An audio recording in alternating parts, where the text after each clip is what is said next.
कहानी शुरू होती है और हम देखते हैं लीपिंग को, जो कि क्या था कि मैजिकल वर्ड सचमुच काफी ज्यादा अमेजिंग है। हाइब्रिड फ्रूट जो कि मैंने ब्रीडिंग के थ्रू उगाए थे, वो मेथड काफी ज्यादा सक्सेसफुल रहा। पर लीपिंग फिर सोचने लग जाता है कि किसी के साथ शेयर किए बिना इस फ्रूट को खाने में उतना मजा नहीं आ रहा। वैसे तो मैंने सोचा था कि मैं एक पीसफुल जगह पे फार्मिंग करके सेटिस्फाई हो जाऊंगा, पर अब जब मेरे पास ये सारी चीजें हैं, मुझे बाहर की दुनिया को देखने का मन कर रहा है। मैं काफी सारी चीजें करना चाहता हूँ, पर मैं चाहकर भी बाहर नहीं जा सकता क्योंकि मैं काफी ज्यादा वीक हूँ। एलिजाबेथ फिर इसे पूछती है कि तुम काफी उदास लग रहे हो, आखिरकार तुम्हारे साथ चल क्या रहा है। ये इसे बताता है दरअसल मैं बाहर जाके घूमना चाहता हूँ, पर मैं काफी वीक हूँ, इसी वजह से मैं बाहर नहीं जा सकता। तो ये कहते कि फाइनली तुम इतने ज्यादा तंग आ गए कि जगह को तुम छोड़ के जाना चाहते हो, तो फिर मेरे साथ एक ट्रिप पे क्यों नहीं चलते तुम। वही पहले एलिजाबेथ सोच रही होती कि बाहर की दुनिया इस दुनिया से बिल्कुल अलग है, मैं तुम्हारे एटीट्यूड को तोड़ना चाहती हूँ। ये कहता है कि ठीक है ऐसी बात है, तो फिर मैं तुम्हारे साथ चलने के लिए तैयार हूँ। दरअसल लेपिंग सोच रहा होता है कि जब तक मेरे पास डीमन क्वीन की प्रोटेक्शन है, कोई भी मुझसे पंगा नहीं ले सकता।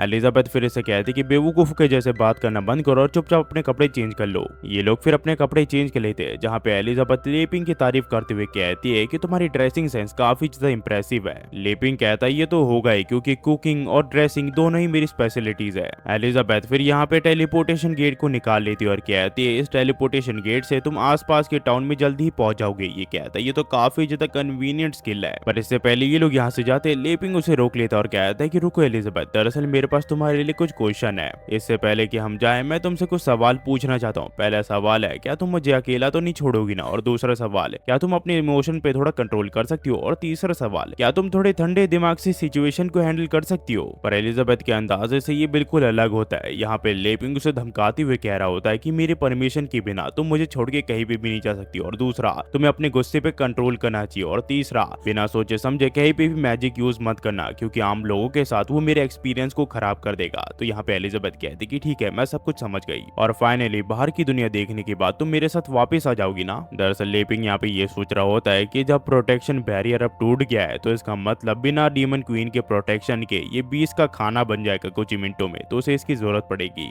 एलिजाबेथ कहती कि हाँ जरूर, पर एलिजाबेथ यहाँ पे सोच रही होती है कि जब तक मैं तो ऑफिशियली नहीं हरा देती एवल हीरो, बाहर की दुनिया मेरे लिए बिल्कुल भी मायने नहीं रखती। वही लेपिंग इसका शुक्रिया कर रहा होता है इसके सवालों का जवाब देने के लिए, पर यहाँ पे एलिजाबेथ कहती कि तुम्हें मेरी एक रिक्वेस्ट को पूरा करना पड़ेगा मेरे लिए। ये कहता है कि किस तरह की रिक्वेस्ट। एलिजाबेथ इसे बताती कि जब हम वापस आ जाएंगे मैं चाहती हूँ कि तुम मेरे लिए सुपर डीलक्स फ्रूट पुडिंग बनाओ। तुम्हें इससे कोई प्रॉब्लम तो नहीं है ना। ये कहता है कि मुझे बिल्कुल भी प्रॉब्लम नहीं है, जिसके बाद ये दोनों पोर्टल के अंदर चले जाते हैं। और जब दोबारा से लेपिंग के आगे खुलती है तो वो बोस्टर टाउन न्यूट्रल के यहाँ पे होता है। और इस सिटी को देख के लेपिंग कहता है ये जगह तो कमाल की है, ऐसा लग रहा है कि मैं अलग ही दुनिया में आ चुका हूँ। ये फिर इस जगह में घूमने लग जाता है। वहीं पे एलिजाबेथ कह रही होती है कि करीब 500 साल बीत चुके हैं, पर यह जगह बिल्कुल भी चेंज नहीं हुई है। लेपिंग कहता है कि हाँ जैसा अंकल बेस ने कहा था, ये जगह तो वैसे बिल्कुल भी नहीं है। तो एलिजाबेथ कहती है वो इसलिए क्योंकि मैं जब रूल करी थी मैंने अपने समय पे एक स्ट्रॉन्ग फाउंडेशन को स्टैब्लिश किया था। असली दुनिया में अलग अलग रेसेस एक दूसरे से लड़ते रहते थे, पर जब मैंने अपना खुद का किंगडम स्टैब्लिश किया तो मैंने सबको इक्वल राइट्स दिए। तो इसका मतलब दुनिया को मैंने बचाया, ना कि तुम जैसे सो कॉल्ड लेजेंडरी हीरो ने।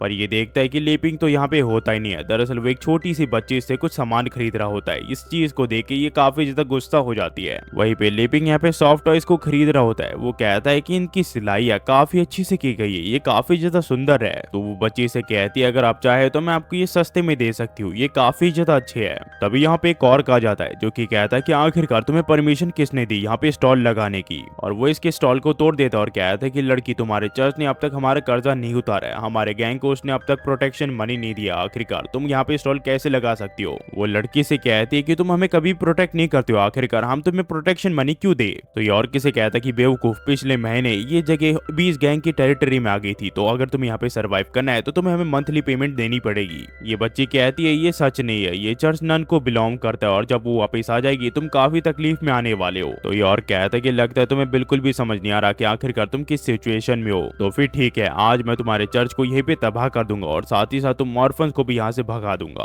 पर तभी यहाँ पे लेपिंग उसे रुकने के लिए कहता है। तो ये और कहता है कि आखिरकार अब तुम्हें क्या चाहिए, और ये डर के मारे कुछ कह ही नहीं पा रहा होता है। तो एलिजाबेथ इसे कहती है कि अपने काम से काम रखो, हम दोनों को क्या तुम एक्सपोज करना चाहती हो। लेपिंग इसे कहता है कि प्लीज मेरी मदद कर दो, पर वो कहती कि नहीं मैं तुम्हारी मदद नहीं करने वाली। वॉर्क फिर दोबारा से पूछता है कि आखिरकार तुम्हारे इंटेंशन क्या थे। यहाँ पे लेपिंग को कुछ समझ नहीं आ रहा होता है। तो वो कहता है कि सभी लोग देखो, वो मोटा सा सांड एक छोटी सी लड़की को बुली कर रहा है, हम सब मिलके उसे मार सकते हैं, पर कोई भी इसका साथ नहीं देता। तो और किसके ऊपर हंसते हुए कहता कहता है कि तुम्हें सचमुच लगा कि तुम्हारी कोई मदद करने के लिए आएगा। स्ट्रीट में हर कोई हमारे बीच गैंग को जानता है। तुम्हारे कपड़ों को देख के तो लगता है कि तुम फॉरेनर हो और साथ ही साथ वो लड़की भी इतनी बुरी नहीं है। लेपिंग इसे कहता है कि मेरे पास कुछ चीजें हैं जो कि मैं तुम्हें दे सकता हूँ, हम बात करके इस चीज को सॉल्व कर सकते हैं। पर वो लोग कहते हैं कि नहीं, हमें तो वो लड़की चाहिए और हम तुम्हें भी मार देंगे आज। तभी यहाँ पे एलिजाबेथ कहती है कि तुम्हें क्या लगता है कि कोई भी मुझे पकड़ने के काबिल है? तुमने एक टाइगर के पूंछ में आप पाँव रख दिया है। और ये लोग देखते हैं कि यहाँ का वेदर चेंज होने लग जाता है, जो देख के इन सभी की फट जाती है। इन्हें समझ नहीं आ रहा होता कि आखिरकार ये सब चल क्या रहा है।